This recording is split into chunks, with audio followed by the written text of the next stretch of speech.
देश में किसी बच्चे के साथ रेप हो जाएगा, उसके लिए आवाज ना उठाए। देश में नीट के पेपर लीक हो जाएंगे, बच्चे मर जाएंगे, हम उसके लिए आवाज ना उठाए। या फिर देश में जितने भी पुल टूट रहे हैं, कभी भी कोई मर जा रहा है, उसके लिए आवाज ना उठाए। हमारे देश में जितनी भी बुरी चीजें हो रही है, अगर उनके खिलाफ आवाज उठाना और प्रोटेस्ट में शामिल होना गलत है तो ठीक है, हम गलत ही सही है।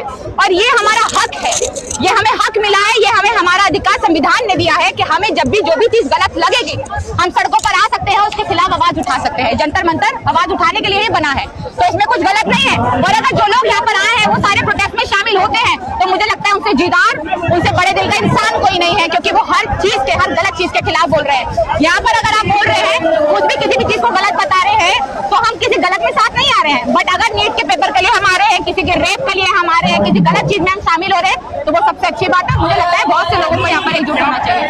मोदी चुप है, क्या कहेंगे? इसकी वजह क्या है? बाहर जाकर के ट्रम्प से बातचीत कर रहे हैं। वो गुंगे प्रधान, वो चुप नहीं है, वो गुंगे। हमारे भारत के लिए वो गुंगे हो जाते हैं। बाहर जाके वो इतने खुश इंडिया में कदम रखते हैं, उनके मुंह पे ऐसे मायूसी छा जाती है जैसे न जाने कहाँ पे कदम रख दिया। अगर आपको इतना ही इंडिया मायूस करता है तो आप निकलिए ना हमारे इंडिया से। आप किसी अच्छे नेता को बैठाइए, अच्छे मंत्री को बैठाइए, अच्छे प्रधानमंत्री को बैठाइए। जब आप इतने ही मायूस होते हैं यहाँ पर बैठ के, इनको निकल ही जाना चाहिए।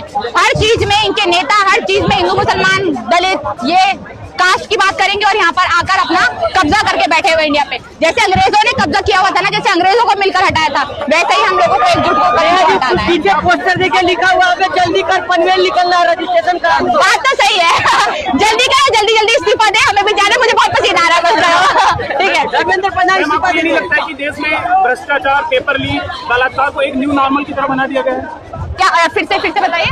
देश में आपको ये नहीं लगता कि भ्रष्टाचार, बलात्कार और पेपर लीक को न्यू नॉर्मल बना दिया गया है? देखिए, भ्रष्टाचार, रेप केस या जितनी भी चीजें हो रही है, ये हमारी गवर्नमेंट इसको कुछ नहीं समझती है। हमें इसलिए लोगों को खड़ा होना पड़ता है। इन्होंने इस चीज को इतना नॉर्मलाइज कर दिया है कि अगर रेप हो रहे तो होने दो, या कुछ भी हो रहा है तो होने दो। इतना नॉर्मलाइज कर दिया गया है। नीट के बच्चे मर रहे हैं तो मतलब बच्चे मरते रहे, रेप होते रहे, कोई उसके खिलाफ आवाज ना उठाए तो आप सब कुछ ठीक है।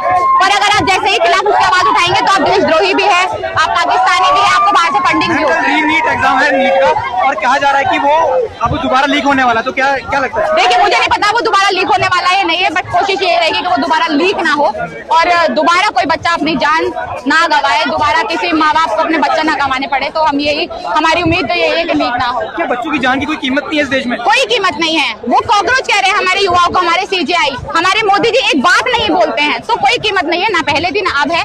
हमारे देश की जनता जो है इनके लिए कीड़ों की तरह है। जब वोट चाहिए होता है जब याद आते हैं, और वो भी नकली वोट जब चाहिए होते हैं तब याद आते हैं। एक ही बंदे से 10-10 वोट कराने होते हैं तब याद आते हैं। उसके अलावा हमारे देश के युवा और देश की जनता इनको याद नहीं आती। सामने क्यों नहीं आता प्रेस कॉन्फ्रेंस में? वो क्योंकि नाकाम है ना, वो जो कायर लोग होते हैं वही सामने नहीं आ पाते। हम लोग तो न जाने कितनी प्रेस कॉन्फ्रेंस करने को तैयार है, कितने लोगों को माइक देने के लिए तैयार है।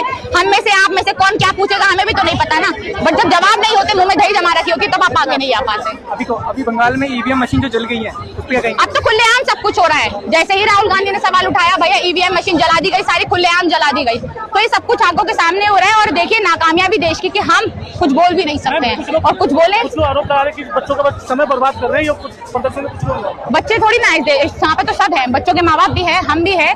यहाँ पर जो नीट के बच्चे पेपर नहीं दे रहे हैं वो भी बहुत शामिल है। नीट के बच्चे जो पेपर दे रहे हैं वो तो यहाँ पर आए भी नहीं है, वो तो कल के पेपर की तैयारी कर रहे हैं। तो यहाँ पर सब शामिल है, यहाँ पर बहुत सारे प्रोटेस्टर शामिल है, बहुत सारी मीडिया शामिल है।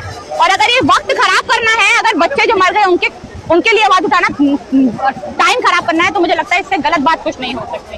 ठीक है, थैंक यू सो मच।